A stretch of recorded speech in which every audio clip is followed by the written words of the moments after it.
We have been there, we have seen it, and what we discover is that when you say local governments are autonomous, the implication, the implication that it will meet everybody is that they are now free to spend whatever money goes to them. They have access to the finances of the government. They can appoint their workers. They can do whatever they want to do at the local government level. But it's not so. You require somebody who is a practitioner, who knows the system, to be able to guide. And that's why I want to strongly advise that Mr. Governor will put up a crack team of advisors, not people that will dictate, how local governments will be run, but people that will be able to advise him on what should be done about local government. Because I expect now that the Minister of Local Government and Children Services should be gone. Instead, the governor should appoint a special advisor that will now be able to relate to him what happened. This opportunity, this system now is such that local government's chairmen, we want to take the bull by the horn. They would like a situation whereby they are able to take decisions about how the local governments will be run. But there are a lot of things that are involved. For instance, local governments are expected to take care of primary health care. They're expected to take care of primary education. They're expected to take care of the local government workers. And don't forget that some people retired in the local government service who served the local government throughout their prime period. They're also expected to take care of them. So it's a long and tedious process.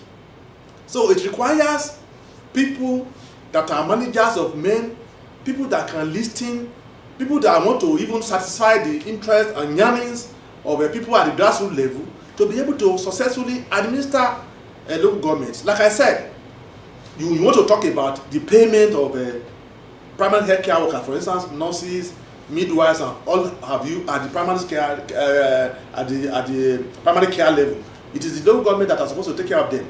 All primary schools, primary education.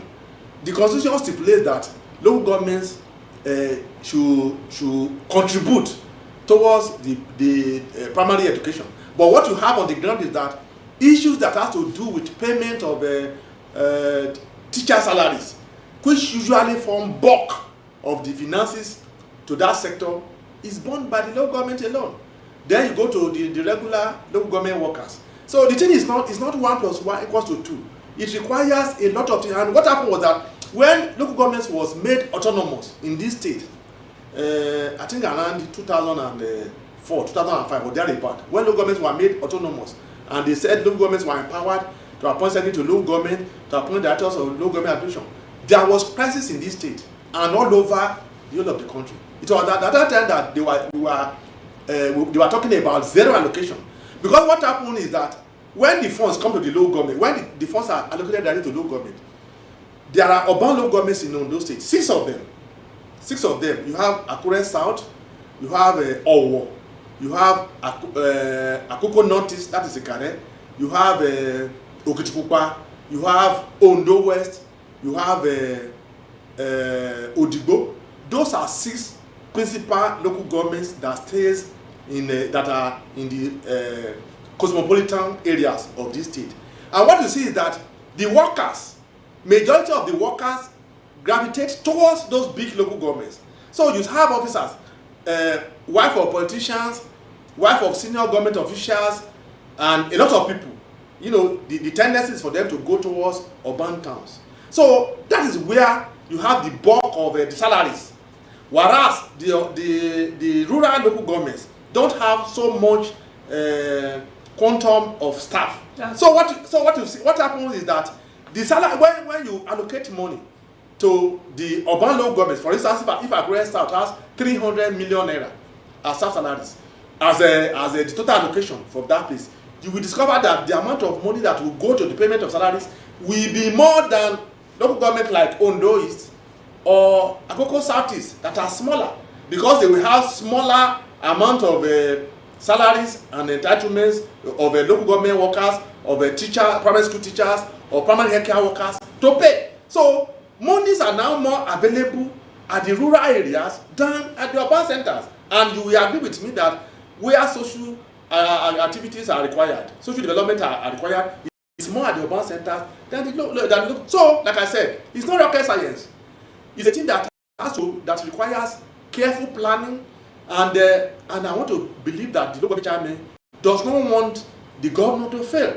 They have to cooperate with the government. That's why the fact that they are autonomous, they must hear him, they must listen to the way they will administer these local governments, so that at the end of the day, the people will not complain, and they will have the dividends of democracy, and the workers also will not complain, and things will go as smoothly. So if there is that synergy, you can the state government cannot stay alone without the federal government. In the same instance, whether you have autonomy or not, local governments cannot exist alone without interfering, without involvement, collaboration with the state. That is the situation.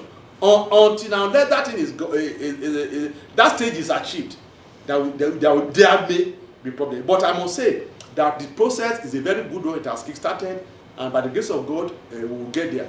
Yeah, you talked about the two having rapport with each other, as in the local government cannot only exist without rapport with the state government. But what about a situation whereby the state government now encroach into what's supposed to be duties of the local government? Let's take, for example,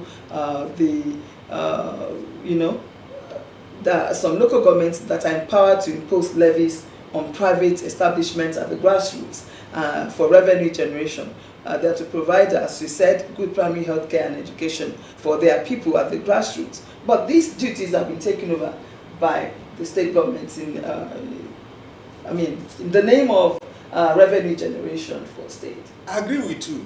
That is part of the problems that local governments have generally.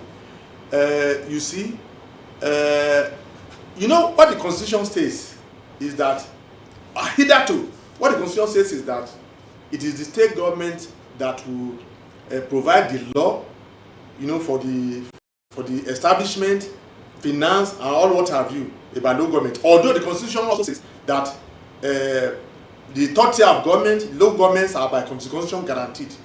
But the situation, what really happens on the ground, is that state governments, because of their the quest to expand their revenue base, they have gone to all those areas that normally are the exclusive preserves of local governments. For instance, when you talk about the issue of marketing, there was a time in this state that it was the state government that was using the local government funds to build markets. And when they do this, at the end of the day, they will say, we are the ones that have built these markets, they will now encroach on it. These are areas that's why I said that it's not that local government autonomy is not rocket science. It's not 1 + 1 = 2. These are areas where since the state government, up to today, the state government is still collaborating with the federal government.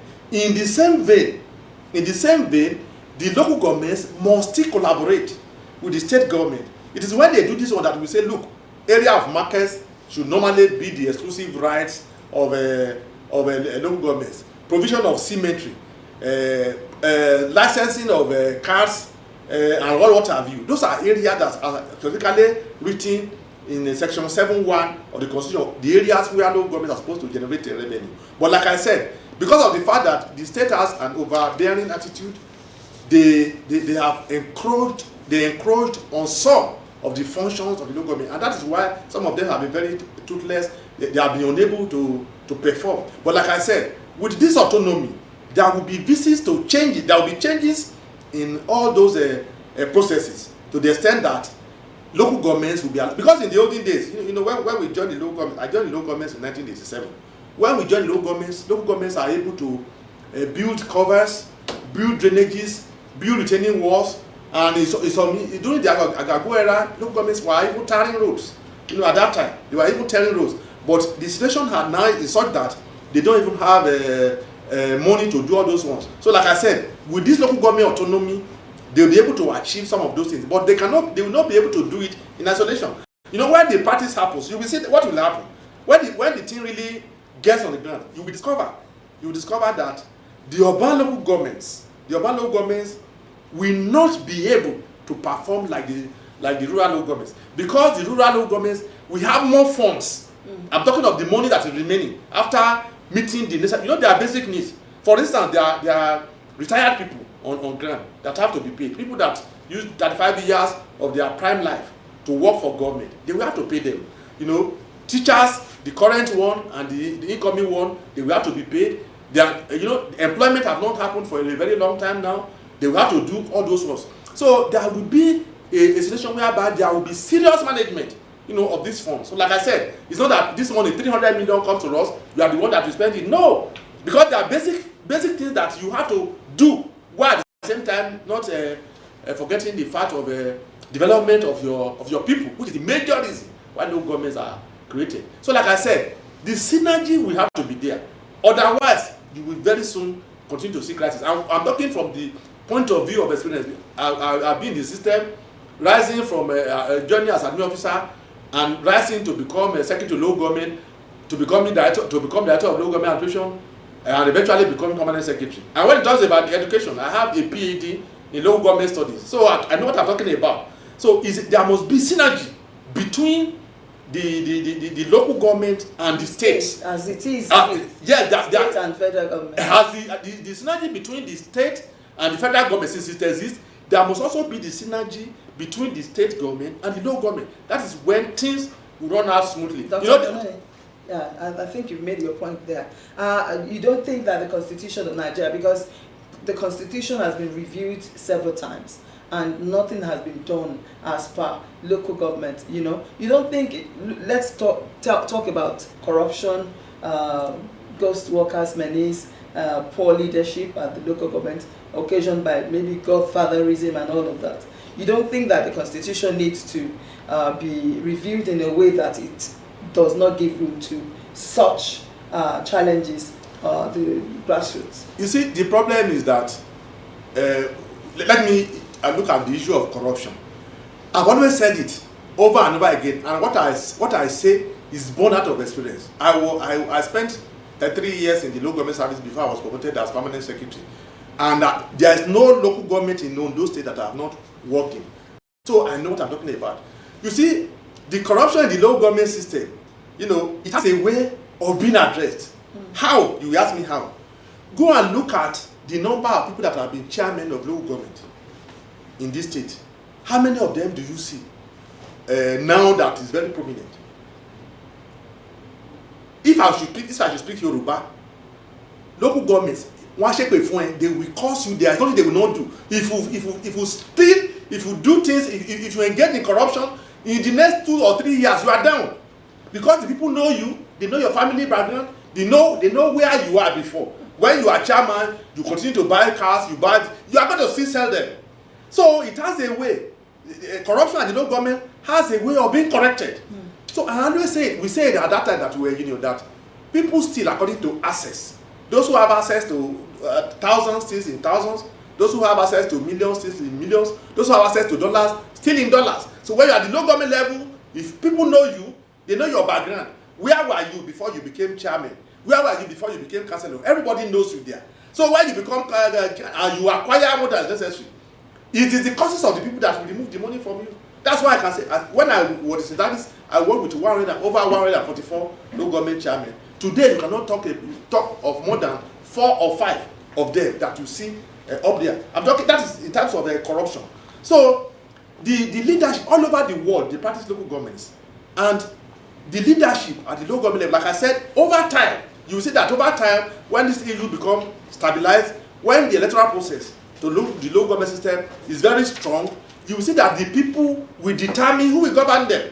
The people will be able to choose that, look, you are there. There's nothing you did not do. You suppose the grassroots level is supposed to be a training ground for development to the state. If you are chairman of local government and you don't do well, when you say you are going to House of Assembly, the people will reject you. So there are so many things that are embedded in local government that people don't know.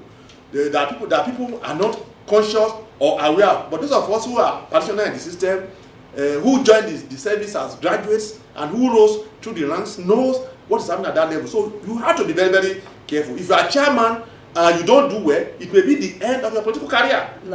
Thank you for coming to that. Let's now narrow it down to Ondo State.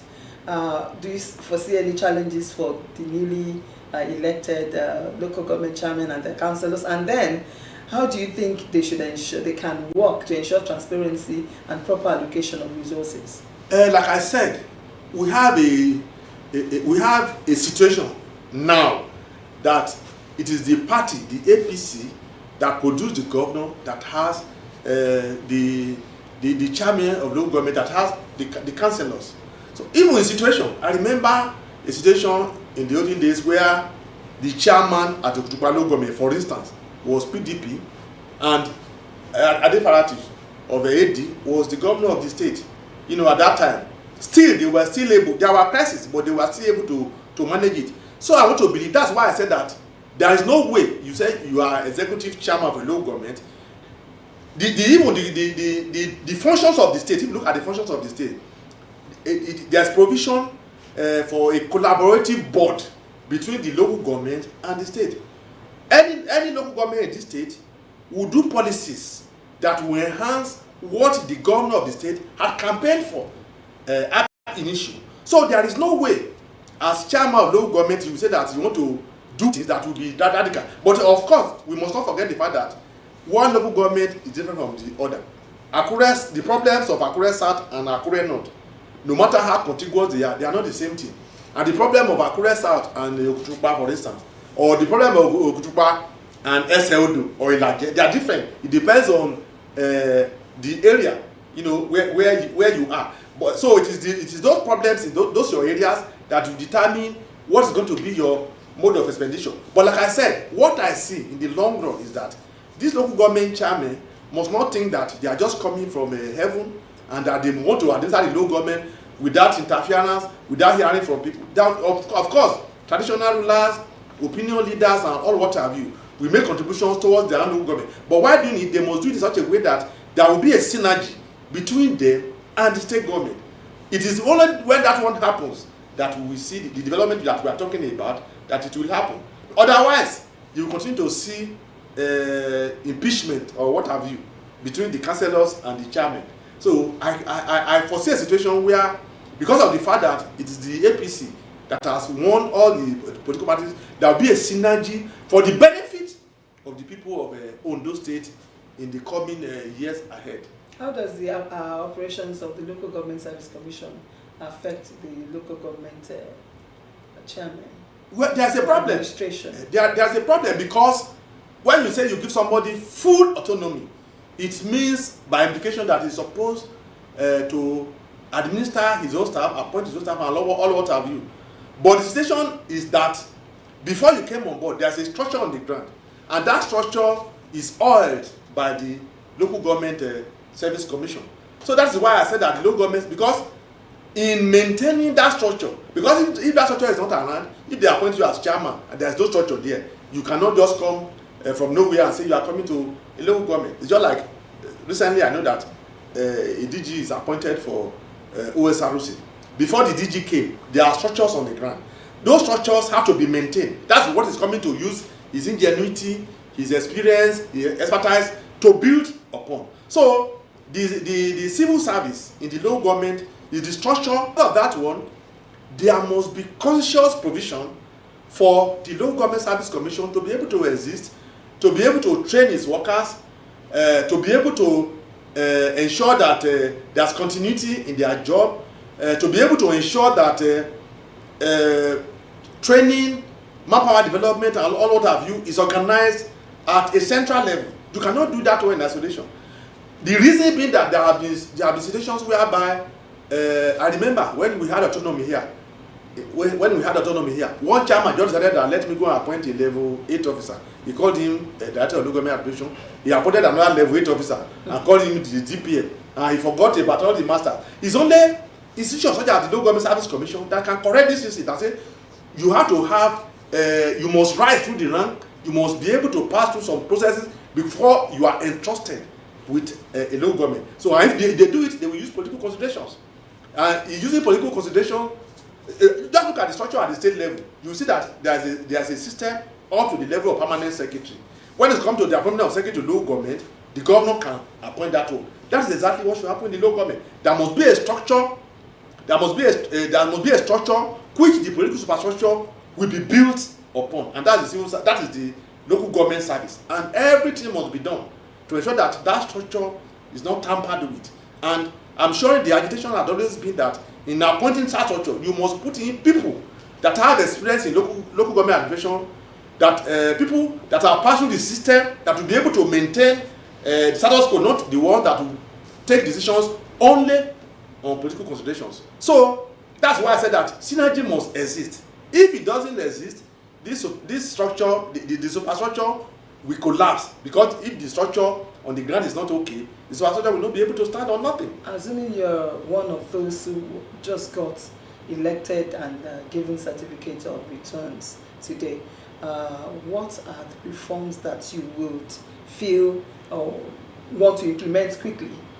When you hit the ground running to make your people happy? Well, if I were them, there's always this adage that when you get to a town, you follow for.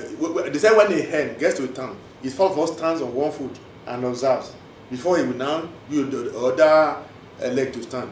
Some of them are loaded with a lot of ideas, but the first thing they should do is that they should use the first 2 weeks to the first 1 month, to study what is the situation on the ground. It is when you now know the situation on the ground that you now know which areas will I want to develop. For instance, a lot of local governments are yearning for development. Grading of roads. In the olden days, it is local government that used to put street lights, grading of farm roads, and all what have you. And these are areas where we expected that governance at that level will address. So if I were them, when I get to office, I'll ask and study what is on the ground. Maybe 2 weeks. You study what is on the ground, and let me tell you, at the local government level, a lot of people will come and advise you, this is what you should do, this is what you should do. You have to take those advice with caution. There's a difference between that level and at the governor's level. At the governor's level, it's not everybody that will have access to him. But as chairman of local government, they wake up in his house and go to his house. In the morning, when their father dies, they will come to him. When their mother dies, he's going to be the local government chairman. That's why you see some of them, they will just run away.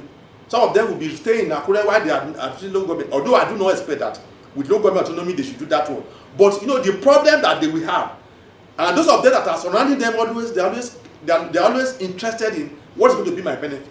So anybody who is local government chairman now should first of all take his time to understudy where he is, meet the people, and you cannot even when they are giving you this type of resources, you must operate a budget. You must find a way of interacting with the people to be able to know what problems do they have. You should not come with this idea that you are the one who will impose on them what they wanted. Some people's area is light. Some, they want their roads to be graded. Some want permanent health care facilities. So you must interact with them. Maybe the first thing you do is that maybe you do a tour. Although they have done a tour while going on, you must also repeat it now that you are in power. Let us know what is happening in the local. Let them present to you their grievances, their areas of need. You collect this one. You now take this one to the house. You go and get it approved in a budget. Then you implement. Once you do that one, and these things can be done within 2-3 months. You can't just go there and say, look, it's going to be with immediate effect. If you start doing that one, they say he who fails to plan plans to fail. Okay. So. Okay, thank you. You made mention of a situation whereby someone loses his father or mother, and they sleep in the local government chairman's house, and they wake up there. Is this not part of the problems that we have as Nigerians? That when someone is made a local government chairman, do you have to go and put the burden of your life upon him, to the extent that the money or the fund that are expected to be used for the generality of the populace, he now starts giving individuals? Is this what it's supposed to be? Well, you see, what happened is that when the autonomy really hits the ground running, some of these things will be corrected. You know why? The reason is that now majority of the local contractors, where they come now is the opportunity to come and trouble the governor. It won't be like that. So when autonomy really hits the ground running, and local governments have fund, you see people that is going to be engaged in maybe construction of retaining walls, drainages, small covers, grading of roads, and all what have you, all these small petty jobs. When you now give these people this thing, you make them work. when they are now working, you engage them. Once you give this little contracts to them, you engage them, they will be going to, it is this high aspect that they will be going to satisfy to be able to have money. But now the situation is that the country is very bad, and it's at all levels. It's not peculiar to here. It's not peculiar to Nigeria alone. Even those of them that are overseas, they are finding things very difficult. So what the situation now is such that the poverty in that place is so much, such that what happens at the local government level is that it's your house. 3 o'clock they'll be there. In fact, some of these chairmen, you are going to pity them. You pity them in the morning, very early in the morning. They are there. They will not leave until 3 o'clock. And let me tell you, there are some people whose duty will be to go and resume in the house of the chairman in the morning, because at least they know that place I'm going to have my breakfast.